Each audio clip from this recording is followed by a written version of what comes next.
Yo, G Money here. Wanted to go over LPs. I hear a lot of complaints around people losing money in LPs. They're confused. They're not really sure how to use them.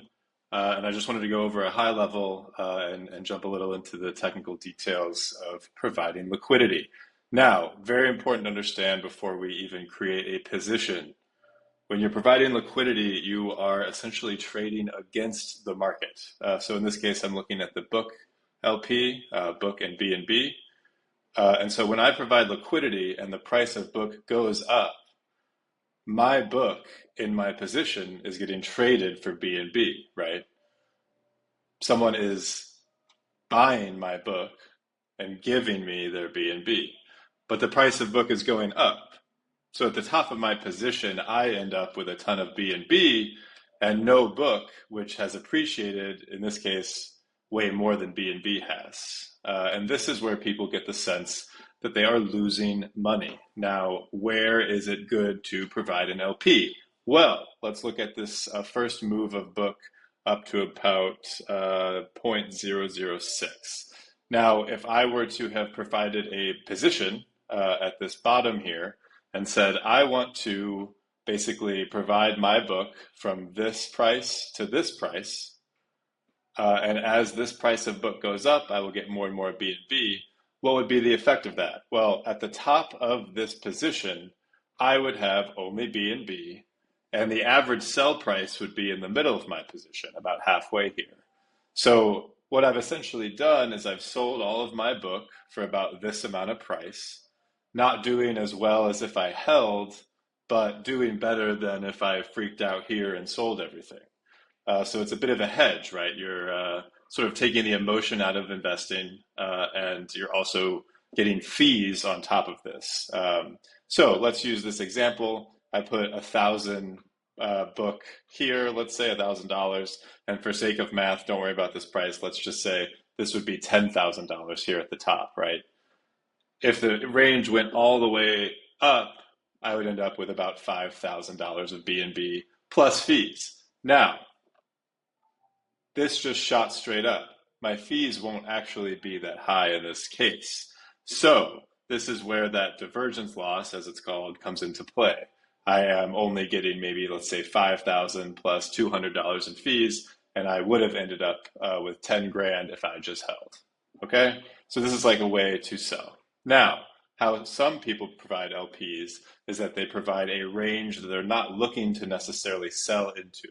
They're just wanting to capture the price movement of the market and earn fees. This price movement of book is a great example of this. It started here, it went up, and now it's back here. If I were to have held this book, I would end up with the exact same amount of book. Not great. If I were to have provided this book as an LP in this range, I would still have my book, but I'd also have BNB and book fees on top of it. So these are kind of two approaches to LPs. You can either sell without emotion and sort of hedge your bets and say, you know, I'm willing to take half to maybe 3/4 of the price as if I were to have held and sold at the top, still doing pretty good. Or I can sort of capture the market movement and earn some fees on top of it. That's LPs. Now, let's make one. So I have about a BNB worth to play with here. Let's go to PancakeSwap, and let's, of course, buy some book. In this case, I'm going to take my BNB and I'm going to buy some book with it. So we got BNB. I will go here to book. Love it. And let's just slam it all in. And as I said, I actually probably should keep some gas. Let's do one. So swap. We're getting about $680 of book. Very exciting at these low prices. You'll see why I'm making this move in a second. But basically, I am seeing some resistance at these levels. So transaction submitted. Here we go. Let's provide some liquidity. Now, many exchanges provide this sort of option. Many chains provide this option. This is sort of how money is traded. So pretty important to know this as an investor, but also obviously as a consumer. When you swap, this is essentially what's happening. So let's go to earn, farm liquidity, and I will go to my positions and add liquidity. And here we go. B&B and book is what we're interested in. Now, let's jump over to book. So we see this price, and we're already seeing some movement upwards. I'm wanting to take my $500 of book, place it at this range as a bottom price point, and basically sell, let's go 10x into the upward price trend.